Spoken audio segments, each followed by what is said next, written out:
Thank you. I love you. Kala ko relo, patsusi. I thank God for this day is finally come. This is my small token of appreciation. Gift for all your hard work. Look at now, ang bilis ng transition ni Lord sa buhay natin. Yung dating sinasana-sana all mo lang, sa akin na ngayon, hawak mo na. Wala ka nang iisipin dyan monthly kasi finally paid ko na yan. I love you. Sa 12 years naman kasi hindi naman puro happy lang eh. May mga naging pagsubok din kami. Yung sign na hiningi ko, kahit saan yung problema o pagsubok na pinaglaanan namin, matatag pa rin siya.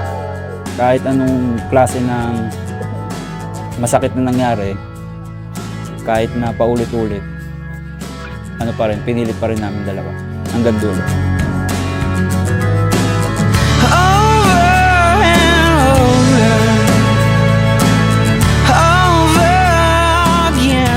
My first and my last, I can't imagine na ibibigay sa akin ni Lord. Lahat ng hinasal ko sa Kanya noon na, Lord, sana kung sino ang maging una kong maging boyfriend, siya na rin ang mapangasawa ko hanggang dulo.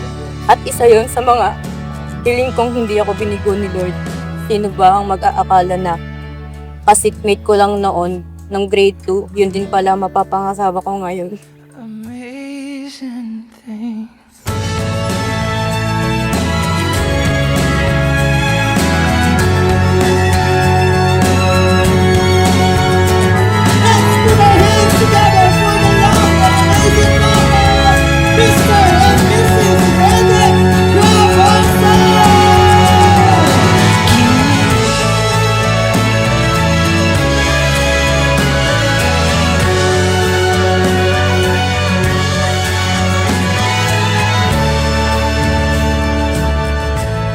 Mahal, sisimulan ko ito sa kasabihan na sa inahaba-haba man ng prosesyon, sa simbahan pa rin ang tuloy.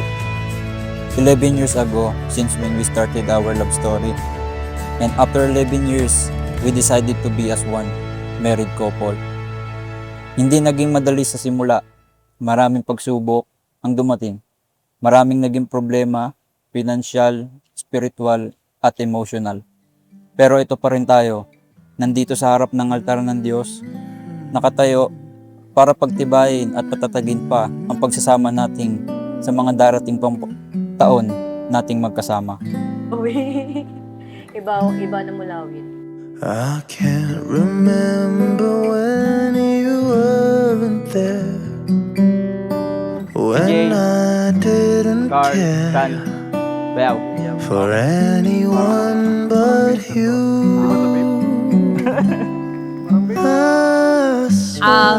Nakita ko yung Facebook niya sa mutual friends ko, edi inad ko siya kasi sabi ko, naalala ko classmate ko siya nung elementary, pero hindi ko naman na-expect na yung pag-add ko sa kanya. Nag-message ako, maganda yung profile.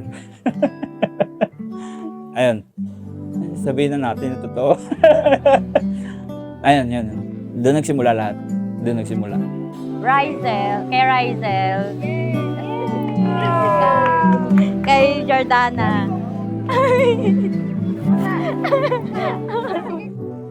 Salamat sa iyo, mahal, for your unconditional support and love para magawa natin itong napakahalagang okasyon na ito. I can't imagine how long we will prepare it to come. Salamat din, mahal, dahil sa kabila ng mga pagsubok na dumating sa ating dalawa, matatag pa din tayong humaharap sa buhay na magkasama.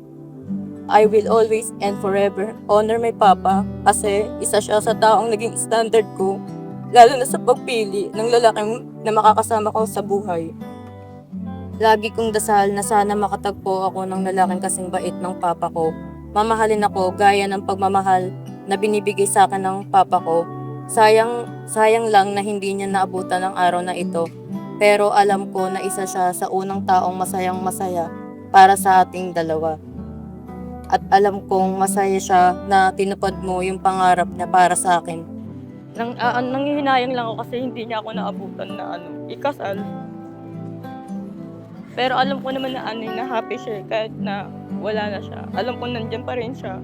Kasi dahil din naman kasi sa kanya, kaya ako nagkaroon ng standard lalo na pagdating sa pagpili ng lalaki na makakasama ko. Alam ko naman pa na kahit wala ka na, alam ko nakagabay ka pa rin sa akin. Tsaka alam kong masaya ka kasi nakikita mo na natupad ko yung pangarap ko sa akin. You've kissed my tears away, and as long as it's okay, I'll stay with you through the years, through the years when everything went wrong. Together we were strong.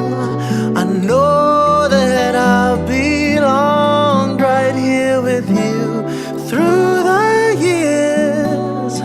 I never had a doubt we'd always work things out of love. Marami mang taong sumubok sa pagsasama natin, pero ito tayo sa harap ng Diyos at ng mga taong mahal natin sa buhay, nananatiling matatag at palaging pinipili ang isa't isa. Gaya ng palagi mong sinasabi sa akin na kahit pa bulldozer, hindi na tayo matitibag. Ito na ang araw na matagal nating hinintay, ang araw na mas magpapatibay lalo sa pagsasama nating dalawa.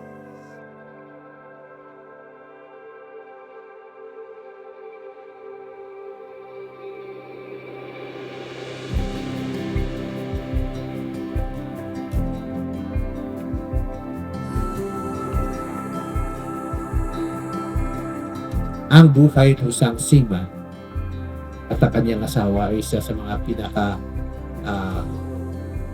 complicated na buhay.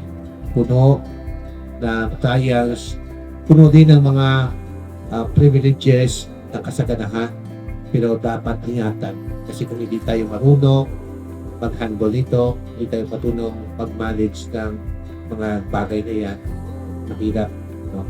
Na sa huli ay wala tayong mapakala sa lahat-lahat ng mga pagkakayod at sa mga pinaghihirapan sa buhay.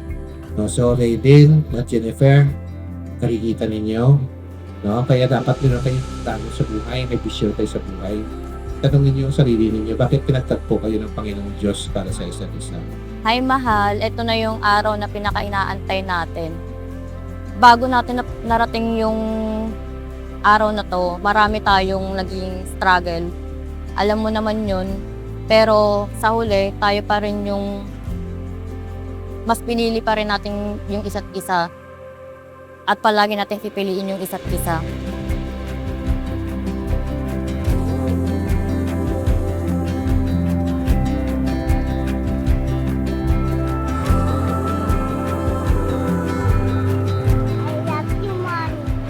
I love you.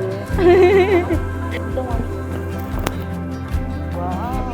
Maraming salamat din sa pag-aasikaso sa ating anak na si Samantha. Habang nasa malayo ako at nagtatrabaho, marami akong pagkukulang bilang isang ama at asawa. Hindi man ako perpekto sa maraming bagay, pero I will try na gagawin ko ang lahat ng aking makakaya para mabigyan kayo ng magandang buhay in the future.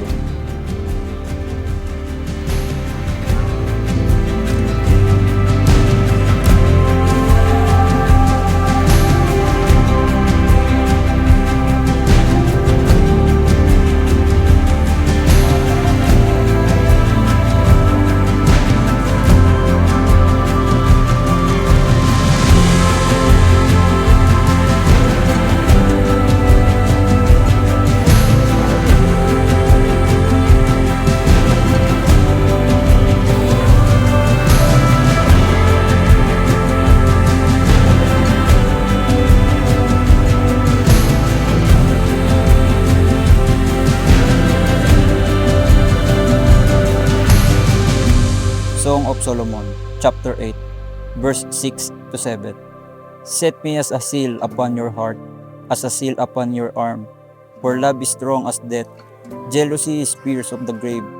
Its flashes are flashes of fire, the very flame of the Lord. Many waters cannot quench, or neither can floods drown it. If a man would give all the substance of his house for the love, it would be utterly be condemned.